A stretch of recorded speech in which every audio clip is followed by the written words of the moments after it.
Hi, I'm Ding Kai from Andes Technology. Today, I'm glad to represent Andes and Google to share our work about vector extension support in RISC-V-DV and to use the framework to enhance the verification coverage of Andes product. Tao from Google is the co-author of today's section. Today, we'll first cover the motivation about this verification topic, and then we'll give a high-level introduction of RISC-V-DV framework. The next topic will be vector extension support, and the last, we'll use Andes product NX27V as a case study to show how to integrate the flow into the existing verification environment. Before we start, I would like to give a highlight of vector extension for someone who don't know the spec yet.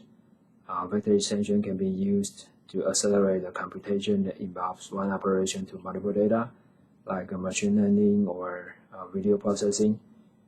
Those operations can be done by a single vector instruction, so the performance, the code size is better compared to the scalar instruction. Also, vector extension is length agnostic. It means that there is no specific vector width associated with the instruction, so the binary code can be portable across the processes with different register widths. The defined instruction type includes integer arithmetic, floating point arithmetic, memory access, permutation. Basically, all the fundamental operation has been defined. So when you look at the programmer's model in vector extension, you will realize that even for the same vector instruction, the behavior is different when the programmer's model changed. It provides a good scalability, but it also requires more effort to verify. And also, if you look at the design in the implementation level, you realize that sometimes the design gets more complicated to support a dynamic programmer's model. So in general, we'll use a random test case to test the scenario and the feature.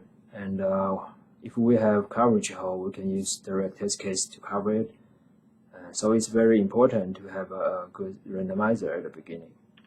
RISC-V-DV is an open source random instruction generator that can generate instruction based on the supported ISR and also the underlying microarchitecture, and it also provides good randomness and performance. So we think RISC-V-DV should be a good start to enhance our verification coverage. RISC-V-DV is a UVM-based random instruction generator.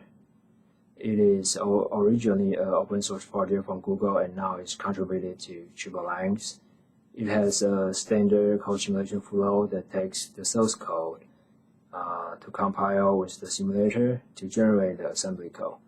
Then the assembly code can be compiled into the binary, and the binary can be used for both ISS simulation flow and the RTO simulation flow.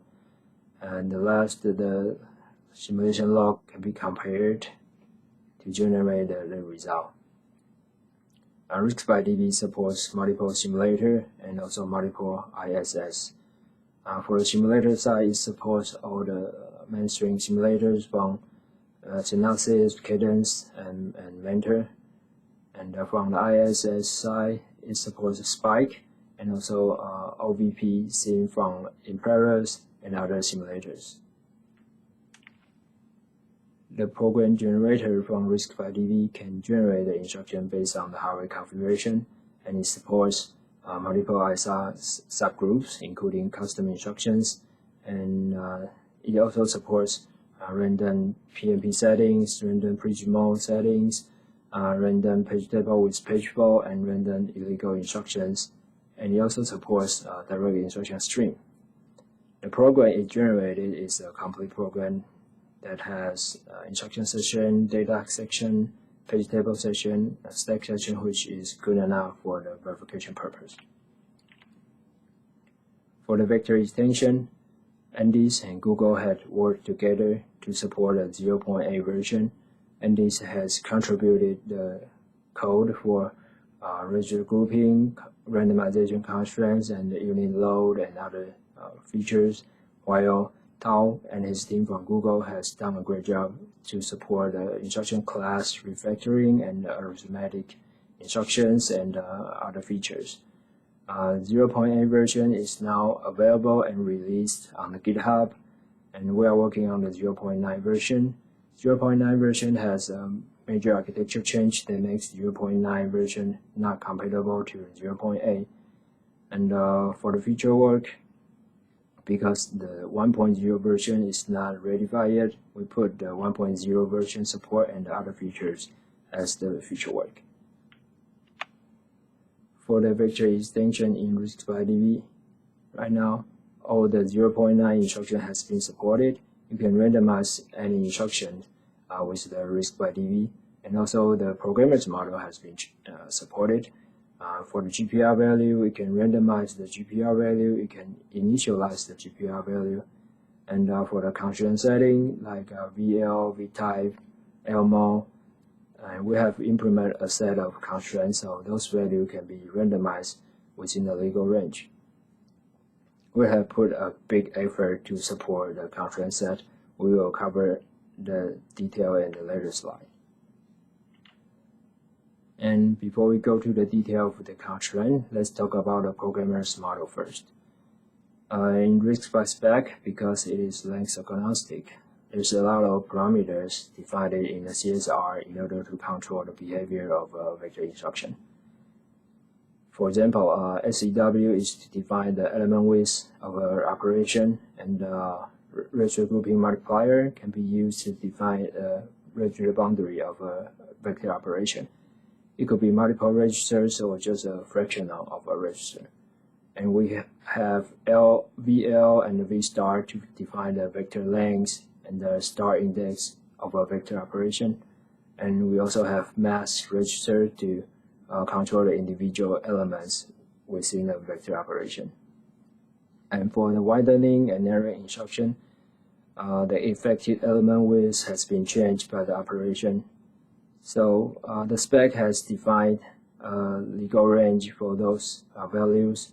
The generator needs to follow the rule to generate the RISC-V instructions. So how can we make the instruction legal? Given fixed hardware configurations, VLAN, XLAN, FLAN, we need to constrain the other parameters to follow the spec. For example, if the maximum element width is 64, we cannot set the SEW to 128, and the maximum register grouping multiplier cannot be greater than 8, and the register index needs to be aligned with the register multiplier. And for the different types of instruction, we got more constraints that we need to consider. For the widening and narrowing instruction, the constraint is different because the effective LMO and the effective element width has been changed, and we also got a special rule for the masking instruction and masking register.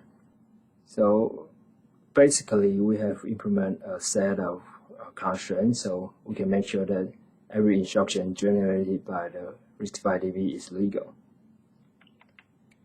So besides of the constraint, we have also implemented some other features in RISC-V-DV.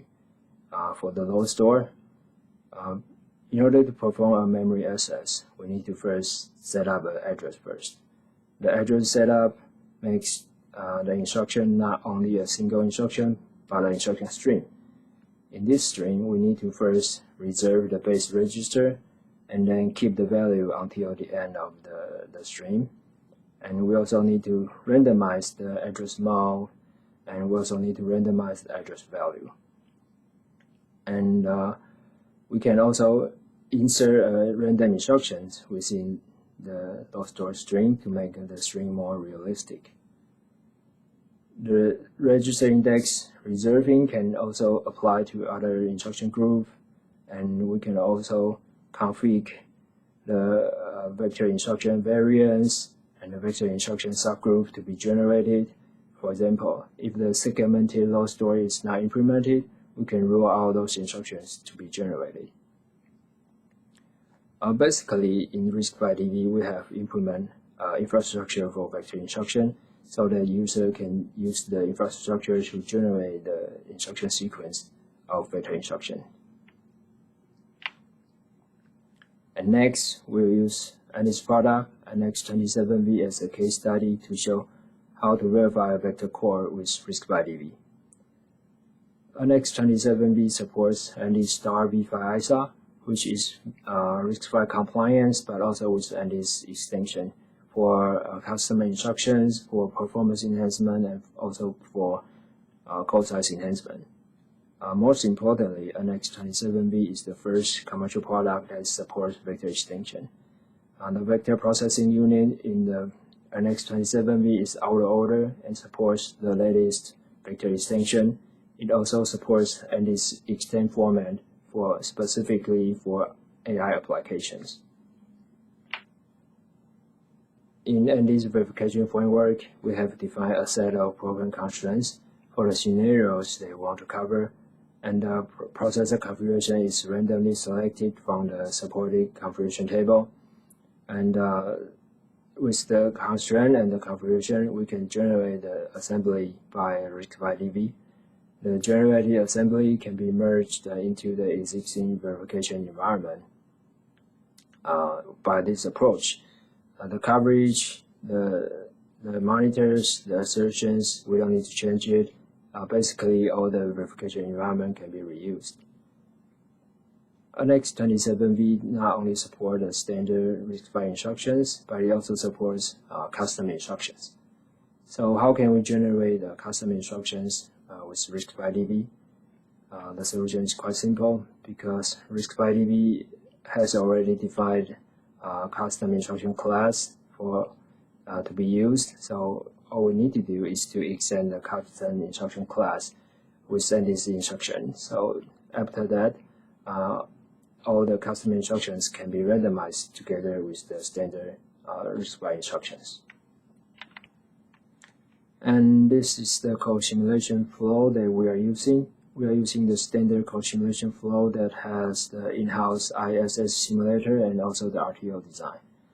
The assembly generated by RISC-V-DV is first compiled into the binary, and then the binary can be loaded into the ISS and also the SOC memory.